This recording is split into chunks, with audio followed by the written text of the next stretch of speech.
요한일서 4장 1절에서 5절까지 말씀으로 너희 안에 계시니 라는 제목으로 은혜를 나누도록 하겠습니다.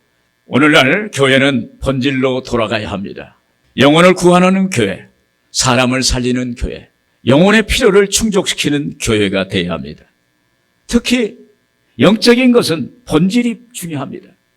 여기서 본질은 신앙의 기본을 말합니다. 믿음 생활에서 기본이 안 돼 있으면 그 위에 집은 집은 언젠가는 무너지고 말 것입니다. 그래서 우리는 먼저 교회의 본질인 예수님과의 인격적인 만남이 필요합니다. 그때 우리가 구원의 확신을 갖게 되고 하나님의 자녀가 되는 것입니다. 또한 성령 충만을 받아야 합니다. 사도행전 1장 8절에 그랬습니다. 오직 성령이 너희에게 임하시면 너희가 권능을 받고 예루살렘과 온 유대와 사마리아 땅 끝까지 이르러 내 증인이 되리라 하시니라. 우리가 성령 받을 때 성령께서 예수님이 나를 위해서 죽으신 것과 예수님이 나를 위해서 부활하신 것을 조명해 주시고 알게 하시고 깨닫게 해 주십니다. 그리고 세상을 이길 수 있는 힘을 우리에게 허락하십니다. 그때 예수님이 나와 상관이 있게 되는 거예요. 예수님이 나의 주님이 되는 거예요. 예수님이 나의 관계가 되는 것입니다. 그래서 예수님이 우리 안에 계시게 되는 것입니다. 요한복음 14장 17절에 그랬습니다. 그는 너희와 함께 거하심에 또 너희 속에 계시겠음이라. 오늘 예수님이 우리 안에 거하시는 줄로 믿습니다. 오늘 너희 안에 계시니 라는 제목으로 은혜를 나누도록 하겠습니다. 우리는 하나님께 속해 있습니다. 요한일서 4장 4절에 보면 같이 읽겠습니다. 자녀들아 너희는 하나님께 속하였고, 여기 자녀들을 하는 것은 하나님께 속한 자, 하나님에 속한 정체성을 의미합니다. 여기에 1절에서도 그랬어요. 사랑하는 자들아 이렇게 말합니다. 여기 4절에는 자녀들아 그랬죠. 같은 말씀입니다. 이런 표현은 모두 하나님의 사랑을 받은 자들에게 대한 애정을 나타내는 표현입니다. 또한 자녀들이란 예수 그리스도의 성육신을 인정하고 고백하는 자로서 하나님의 자녀요 하나님께 속한 사람들입니다. 그러나 예수님의 성육신, 육신으로 오신 것을 시인하지 않는 자들도 있었어요. 이들은 하나님에게 속하지 않는 적그리스도의 영이라는 거예요. 요한일서 4장 2절 3절에 보면 곧 예수 그리스도께서 육체로 오신 것을 시인하는 영마다 하나님께 속한 것이요 예수를 시인하지 아니하는 영마다 하나님께 속한 것이 아니니 이것이 곧 적그리스도의 영이니라. 여러분, 우리는 예수 그리스도를 믿기 때문에 하나님께 속한 사람인 줄로 믿습니다. 하나님의 사람 모세는 어느 날 양떼를 몰고 호렙산 중턱에 올라갔습니다. 그런데 거기서 가시떨기 나무 가운데 불이 붙었는데 그 불이 꺼지지 않는 불이었어요. 그래서 이상해서 가까이 갑니다. 그때 그 불 속에서 소리가 나는 거예요. 모세야 모세야 너가 서 있는 곳은 거룩한 땅이니라. 여러분, 모세가 서 있는 곳은 하나님 앞 면전이었습니다. 하나님께서 부르시고 하나님께 소명받은 사람은 하나님과 함께하는 사람이요 하나님께 소속된 사람인 줄로 믿습니다. 우리도 모세처럼 하나님의 택하심을 입은 사람은 하나님께 소속된 사람이요 하나님의 자녀가 되는 것입니다. 그래서 요한복음 1장 12절을 13절 보면 영접하는 자 곧 그 이름을 믿는 자들에게는 하나님의 자녀가 되는 권세를 주셨으니 이는 혈통으로나 육정으로나 사람의 뜻으로 나지 아니하고 오직 하나님께로부터 난 자들이니라. 여러분, 성경은 예수 믿는 우리를 하나님의 권속이라고 그랬어요. 하나님의 권속. 에베소서 2장 19절에 그러므로 이제부터 너희는 외인도 아니요 나그네도 아니요 오직 성도들과 동일한 시민이요 하나님의 권속이라. 할렐루야. 권속은요 그 집안의 가족, 유업을 이을 그러한 존재를 말하는 것입니다. 이처럼 우리 모두는 하나님에 속한 하나님의 가족이에요. 하나님의 권속, 그러면 우리는 하나님의 가족이다. 하나님의 가족의 가장은 누구예요? 하나님이다. 할렐루야. 우리의 가장은 하나님이세요. 이처럼 우리 모두는 하나님의 백성입니다. 여러분, 우리가 하나님의 자녀요, 하나님의 권속이면 하나님이 책임져 주시고 하나님이 보호하시고 하나님이 인도하십니다. 그러므로 우리는 늘 어떤 상황에서나 어떤 여건에서도 하나님 앞에서 나에게는 하나님밖에 없습니다. 나는 하나님의 소속된 사람입니다. 나는 하나님의 자녀라고 고백을 해야 되는 거예요. 시편 73편 25절에 그랬습니다. 하늘에서는 주 외에 누가 내게 있으리요? 땅에서는 주밖에 내가 사모할 리 없나이다. 시편 16편 2절에 주께서 나의 주님이시오니 주밖에는 나의 복이 없다 하였나이다. 이 시를 지을 당시에 다윗은 어디를 쳐다봐도 돌파구가 없었습니다. 그는 마음 둘 곳이 없어서 흔들립니다. 사람이 살면서 어느 한 구석에라도 몸을 누일 곳이 있어야 하는데 그 한 곳이 보이지 않는 거예요. 이런 답답하고 공공한 때가 종종 찾아오는 것이 우리의 인생입니다. 이때 우리는 하나님 앞에 나와서 하나님밖에 없습니다. 하나님, 저는 하나님의 권속입니다. 하나님, 저는 하나님의 자녀입니다. 하나님, 저는 하나님께 속한 사람입니다. 이런 고백을 할 때 하나님이 우리의 길을 열어주실 줄로 믿습니다. 저는 목회하면서 여러분 교회를 개척하는 은혜를 받았어요. 세상 일도 온 몸과 마음을 다하고 열정을 쏟아 부어야 될까 말까 합니다. 그런데 교회 개척은 정말 은혜가 아니면 할 수가 없는 거예요. 목회는 목자의 심정으로 예수님이 원하시는 방향으로 가야만 하는 것입니다. 이 길은 기도와 헌신이 없으면 갈 수 없고 눈물과 한숨이 섞여 고난의 터널을 끝을 통과할 때 비로소 하나님이 손이 잡아주시는 거예요. 처음 개척하고 용인 구성에 교회를 지었습니다. 그때는 교회가 컸다고 생각했어요. 근데 지금 보면 아담하더라고요. 근데 3층짜리 교회를 지었어요. 그래 교회를 건축하고 나니까 은행에서 대출금을 갚으라고 많은 건 아니었지만 연락이 왔어요. 그때는 개척 초기라 재정이 어려웠어요. 그래서 목사는 어려우면 강단에 무릎을 꿇고 십자가 바라보고 기도하는 것밖에 없어요. 그래서 하나님께 기도했습니다. 그리고 벼랑 끝에 서는 용기를 하나님이 주셔서 그래 한번 벼랑 끝에 서보자 그런 마음으로 기도했습니다. 그런데 갑자기 저에게 생각이 떠올랐어요. 제가 존경하는 목사님이 목사 안수 받을 때 성경책에 써주신 글이 생각이 났어요. 주의 종의 분깃은 하나님 외에는 아무것도 없습니다. 그래서 성경을 찾아보고 그 말씀을 다시 보고 주의 종에게는 하나님밖에 없구나. 그래서 하나님께 기도하는 거예요. 하나님, 주의 종의 분깃은 하나님 외에는 아무것도 없습니다. 주여, 저에게 하나님밖에 없습니다. 그리고 계속 기도하고 기도했는데 어느 날 전화가 왔어요. 제가 잘 모르는 권사님인데 목사님을 뵙고 헌금을 드리고 싶다는 거예요. 만났는데 하나님이 그 권사님을 통해서 꼭 필요한 돈만큼을 헌금을 하셨어요. 할렐루야. 하나님은 우리가 기도하고 내가 하나님께 속해 있으면, 내가 하나님을 떠나지 않고 하나님 붙잡고 있으면 하나님은 응답해 주시는 줄로 믿습니다. 그래서 우리는 어려울수록 하나님 붙잡아야 돼요. 하나님을 부르짖어야 돼요. 저는 하나님에 속한 자녀입니다. 또 형편이 좋을수록 하나님을 찾아야 합니다. 하나님께 소속된 사람, 하나님의 권속은 하나님이 책임져 줍니다. 하나님은 우리의 가장이기 때문입니다. 하나님은 우리의 아버지가 되시기 때문입니다. 오늘 여러분들에게 아버지가 되시는 하나님이 함께하기를 주의 이름으로 축원을 드립니다. 또한 하나님께 속한 우리는 영적 전쟁에서 반드시 이기는 것입니다. 요한일서 4장 4절 한번 같이 읽겠습니다. 자녀들아 너희는 하나님께 속하였고 또 그들을 이기었나니 하나님께 속한 성도들이 적그리스도의 영에 속한 자들을 이겼다는 선언입니다. 예수님께서 십자가에 못 박혀 죽으심으로 심판자로 오셔서 거기에서 원수악한 마귀를 물리치시고 승리하셨으므로 예수 믿는 우리에게는 예수님이 이긴 것 바로 우리도 이기는 줄로 믿습니다. 그리고 오늘날에도 주님의 승리는 계속되고 있는 거예요. 그래서 오늘 우리는 예수님만 믿기만 하면 예수님 십자가에서 다 이루어놓은 것을 다 받게 되는 것입니다. 할렐루야. 여러분, 우리는 원컨 원치 않건 매일 매 순간마다 영적 전쟁을 하게 됩니다.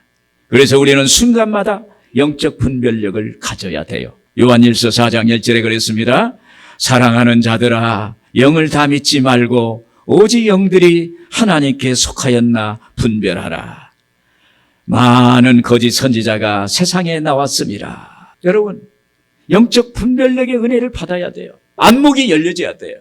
분별하는 능력을 가져야 되는 것입니다. 소년 다윗이 아버지 이새의 심부름으로 블레셋과 전쟁에 나간 형들의 안부를 묻고자 나갔습니다. 이렇게 가서 보니까 전쟁이 좀 이상해요. 블레셋의 구척장수 골리앗이 나와가지고 큰 창을 휘두르면서 하나님의 군대 이스라엘 그 백성들을 모욕하는 거예요. 하나님의 이름을 모욕하고 이스라엘 백성들을 모욕하는데도 이스라엘은 그냥 조용하고 그 앞에서 벌벌 떨고 있는 거예요. 그때 소년 다윗이 이상하다. 그때 다윗은 깨달았어요.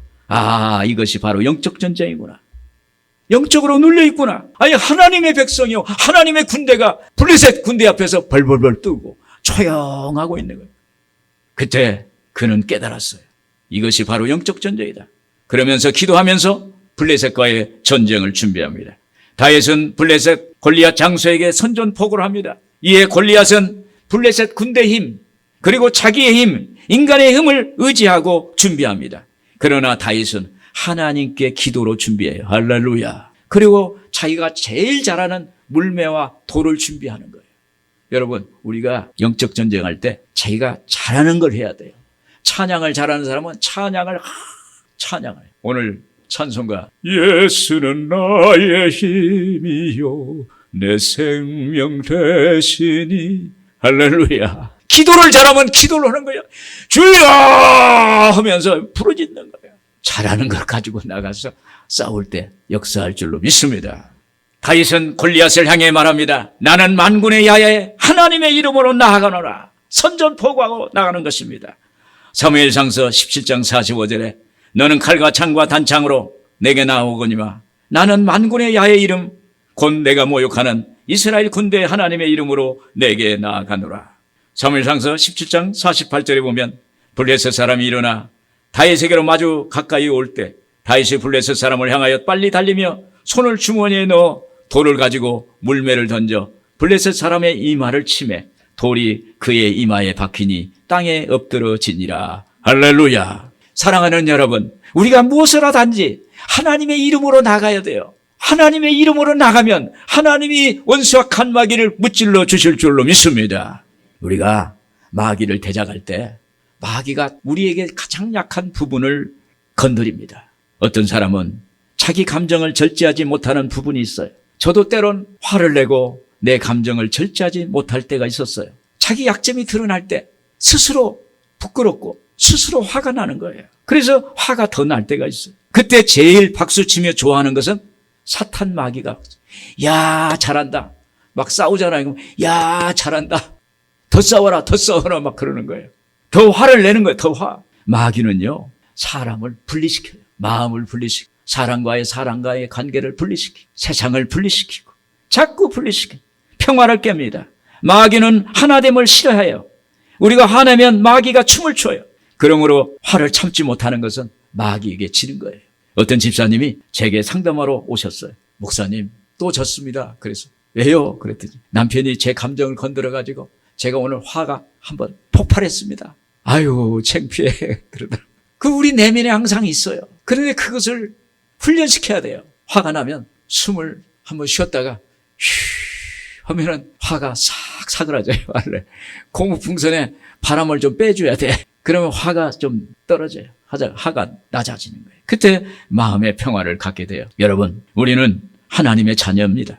하나님에 속한 사람입니다. 요한일서 4장 4절이겠죠. 자녀들아 너희는 하나님께 속하였고 또 그들을 이기었나니. 이 말씀을 반복하여 외쳐야 돼요. 사랑하는 자들아 너희는 하나님께 속하였고 또 그들을 이기었나니. 우리는 마귀를 이겼다. 우리는 사탄 마귀를 이겼다. 그렇게 외칠 때 원수와 칸마귀는 물러가게 될 줄로 믿습니다. 또 마귀는 우리 연약한 부분을 건드리는데 뭘 건드리냐? 남과 비교하는 거예요. 우리나라 사람들은 남과 비교를 잘해요. 누가 무엇을 한다면 나도 해야 하고 누가 무엇을 가졌다고 하면 나도 가져야 하고 누가 뭘 봤다면 나도 봐야 하고 우리나라가 그래요. 항상 비교하는 거예요. 그러다 보니까 비교하면서 쫓아다니다 보니까 행복할 수가 없어요. 자기가 가지고 있는 것을 누리고 살아야 되는데 그걸 놓치고 사는 거예요. 그때 마귀가 너무 좋아하는 거예요. 여러분, 하나님은 우리를 다 다르게 아름답게 창조하셨어요. 하나님은 하나님의 주권으로 우리를 만드셨어요. 하나님의 형상으로 만드셨어요. 너는 내 것이라고 말씀하셨어요. 예수님의 그 핏값으로 우리를 사셨어요. 하나님의 자녀가 된 것입니다. 귀한 사람입니다. 하나님 앞에 내가 가진 것, 내게 있는 것 귀하게 여기고 감사하는 마음이 되기를 주의 이름으로 축원을 드립니다. 제가 이렇게 목회를 하다 보니까 뭐가 부족해도, 뭐가 없어도, 뭐가 연약해도 제 입에서 나오는 소리가 감사합니다. 감사합니다. 이게 훈련이에요, 훈련. 감사의 훈련을 하기를 바랍니다. 송명희 시인, 지적 장애를 가진 분이 나 가진 것 없으니라는 시에서 그랬습니다. 나 남이 가진 것 없지만 남이 없는 것은 나는 가졌다고 고백합니다. 나는 남이 가진 것 가지고 없지만 나는 남이 없는 것을 가지고 있다. 자기의 깨달음을 고백합니다. 여러분, 마음이 흔들릴 때, 믿음이 흔들릴 때 주님의 십자가를 바라보세요. 나를 위해 십자가에 못 박히신 예수님, 로마 병사가 찌는 창의 옆구리에서 물과 피를 다 쏟으신 그 주님, 그분을 바라보고 그분을 생각해야 되는 것입니다. 여러분, 예수님이 십자가에 죽으신 사건은요, 사실이에요. 역사적인 사건입니다. 우리가 예수님 보혈을 부르짖을 때 예수의 피로 저를 씻어주세요. 예수의 피로 원수와 간마귀는 물러갈지어다. 이 보혈을 부르짖을 때 하늘에서 하나님이 누가 내 아들의 피를 주장하느냐, 누가 내 아들의 피를 부르짖느냐, 그 피는 생명입니다. 내 아들의 생명을 누가 부르짖느냐, 그때 그 부르짖는 사람에게 하나님이 쏜살같이 호련히 개입하시고 간섭하시고 역사해 주신다는 사실을 믿기를 주의 이름으로 축원을 드립니다. 그래서 원수와 간마귀는요, 우리가 예수의 보혈의 능력을 의지하고 예수의 피로 물러갈지어다, 예수의 이름으로 물러갈지어다 할 때 한 길로 왔다가 7길로 물러가는 역사가 있게 될 줄로 믿습니다. 끝으로 우리 안에 계신 이가 세상에 있는 자보다 크신다고 그랬어요. 요한 1서 4장 4절입니다. 이는 너희 안에 계신 이가 세상에 있는 자보다 크심이라. 이 말은 너희 안에 있는 그리스도가 세상에 있는 자 사단보다 더 크다는 것입니다. 즉 그리스도가 가진 능력과 영향력이 사단에 가지고 있는 그것보다도 훨씬 더 크고 더 영향력이 있다고 말씀하고 있는 것입니다. 그러므로 예수님이 우리를 구원하시려고 십자가에 못 박혀 죽으심으로 물과 피를 다 쏟으시면서 다 이루셨다고 선포하셨기 때문에 사단의 권세는 철폐되신 것입니다. 그래서 사탄은 그리스도를 이길 수 없고 적 그리스도의 영은 결코 성도를 이길 수가 없는 것입니다. 요한일서 4장 4절이겠죠? 다시 한번, 이는 너희 안에 계신 이가 세상에 있는 자보다 크심이라. 여러분, 요한 사도가 말하는 것은 너희가 생각하는 만큼 그 이상의 하나님은 세상에 있는 자보다 더 크다는 거예요. 그걸 오늘 우리에게 말씀하시는 거예요. 너희 안에 계신 이가 세상에 있는 자보다 크다. 우리 안에 예수님이 계신다는 거예요. 성령님이 계신다는 거예요. 하나님이 계신다는 거예요. 그분이 세상에 있는 자보다 크기 때문에, 내 안에 계시기 때문에 나는 이길 수밖에 없다. 나는 승리한다. 나는 세상을 누릴 수 있다. 이러한 말씀을 우리에게 하시는 것입니다. 여러분, 하나님은 늘 우리를 인도하시고 보호하십니다. 왜 그러실까요? 그것은 우리 안에 성령께서 계시기 때문입니다. 그래서 우리 안에서 성령이 주장하는 것입니다. 출애굽기 2장 25절에 보시면 하나님이 이스라엘 자손을 돌보셨고 하나님이 그들을 기억하셨더라 그랬어요. 하나님의 마음속엔 이스라엘 백성들이 늘 있는 거예요. 우리가 자녀들을 키워보잖아요. 자녀들이 여럿이 있어도 각자 한 사람 한 사람에게 마음이 있어요. 항상 부모의 마음은 자식이 가슴에 담아 있는 거예요. 그처럼 하나님 마음속엔 오늘 하나님의 백성들이 늘 있는 것입니다. 애굽왕 바로는 이스라엘을 못살게 괴롭혔지만 하나님은 그들을 돌보셨어요. 애굽왕의 목표는 이스라엘 백성들이 망하는 것입니다. 하나님의 목표는 하나님의 백성들 이스라엘이 흥하고 축복받고 잘 되는 것입니다. 애굽왕은 이스라엘과 싸운다고 생각했지만 실제로는 그들은 하나님과 싸운 거예요. 여러분, 하나님과 싸워서 누가 이길 수 있겠습니까? 이 싸움에서 누가 승리할 수 있을까요? 당연히 하나님이 승리하시는 것입니다. 여러분, 우리 안에 계신 이가 세상에 있는 자보다 크시다는 사실을 믿기를 주의 이름으로 축원을 드립니다. 예수님께서 십자가에 죽으시고 부활 승천하실 때 당시 로마는 세계 최강대국이었습니다. 그런데 기독교가 나타나니까 기독교를 박해를 했습니다. 그래서 믿는 성도들이 300년간 지하 동굴을 파고 그것을 카타콤베라 하는데 그 카타콤베 안에서 300년을 사는 거예요. 거기서 예배당을 만들고 동굴 안에서 잠자리를 만들고 예배드리고 거기서 생활하고 그러면서도 그들은 기뻐하고 즐거워하고 그러면서도 만족하고 행복하고 하나님을 믿고 살았어요. 그리고 믿음을 지켰습니다. 312년에 로마 제국 콘스탄티노스가 막센티우스와 밀비우스에서 황제 자리를 놓고 전쟁을 하게 됩니다. 콘스탄티누스는 막막해서 하늘을 쳐다봅니다. 전쟁하는데 자기 군대가 막센티우스 군대보다 열세예요. 그래서 전쟁하는데 이길 자신이 없어요. 그래서 넋을 놓고 하늘을 쳐다보는데 갑자기 하늘에서 빛이 내려오는데 그 빛 가운데 십자가가 탁 보이는 거예요. 깜짝 놀랐어요. 콘스탄티누스는 예수 믿는 사람이 아니었어요. 당신은. 야, 이상하다. 그런데 그날 밤에 잠을 자는데 꿈속에 예수님이 나타나셔서 그에게 십자가를 보여주면서 이 표징으로 승리하리라. 할렐루야. 그런 환상을 받았어요. 그래서 그 다음날 군기에다가 십자가를 그리고 방패에다가 십자가를 문양을 그리고 나가서 싸웠는데 콘스탄티누스가 대승을 하게 된 것입니다. 할렐루야. 그 결과로 이 콘스탄티누스가 기독교로 개종을 하게 돼요. 그리고 AD 313년에 기독교를 로마 국교로 공인을 하게 됩니다. 기독교가 세계로 뻗어가는 놀라운 계기를 만들게 되는 것입니다. 할렐루야. 여러분, 우리 안에 계신 이가 세상에 있는 자보다 크시다는 사실을 믿기를 바랍니다. 기독교는 망하지 않습니다. 예수 그리스도는 어제나 오늘이나 영원토록 동일하십니다. 하나님은 오늘 또 역사하세요. 오늘 또 기적은 일어납니다. 왜 요즘은 기적이 안 일어나냐면 기적을 기대하지 않는 거예요. 제가 오살리 기도원에서 4년을 있으면서 보면은 기적이 일어나요. 병자가 낫습니다. 암병도 낫고 불치병도 낫고 문제도 해결되고 기적이 일어나요. 그런데 안 믿어요. 안 믿어. 예수 이름으로 믿길 바랍니다. 예수님은 어제나 오늘이나 동일하십니다. 오늘 지금이 구원하리요. 지금이 은혜 받을 만한 때라고 그랬어요. 지금 우리가 믿으면 역사하시는 것입니다. 할렐루야. 빌립보서 1장 6절에 그랬습니다. 같이 한번 읽을까요?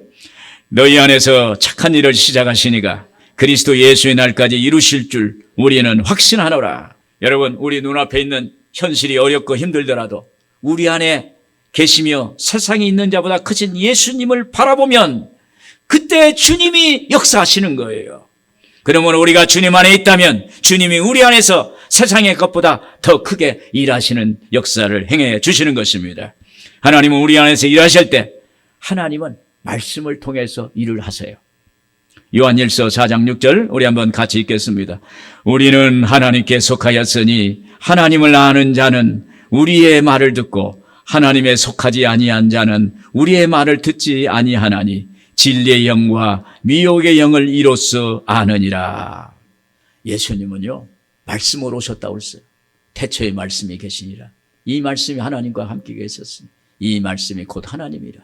그 안에 생명이 있었으니 그 생명은 사람들의 빛이다. 그 안에 말씀 안에 생명이 있었으니 이 생명은 사람들의 빛이라고 그랬어요. 그래서 말씀을 통해서 예수님은 자기를 나타내요. 그러므로 우리가 말씀을 우리 내면에 담고 있을 때 말씀이신 예수님이 우리 안에서 역사하는 거예요. 오늘 여러분 말씀이 우리 안에서 계시면 그 말씀이 예수님이십니다. 우리의 혈관을 통해서 피가 도는데 말씀이 우리 안에서 내 영혼에서 돌고 돌면 내 안에 있는 연약한 부분을 치료해 주시고 약한 부분을 강하게 하시고 하나님이 그 놀라운 능력의 역사가 일어나게 될 줄로 믿습니다.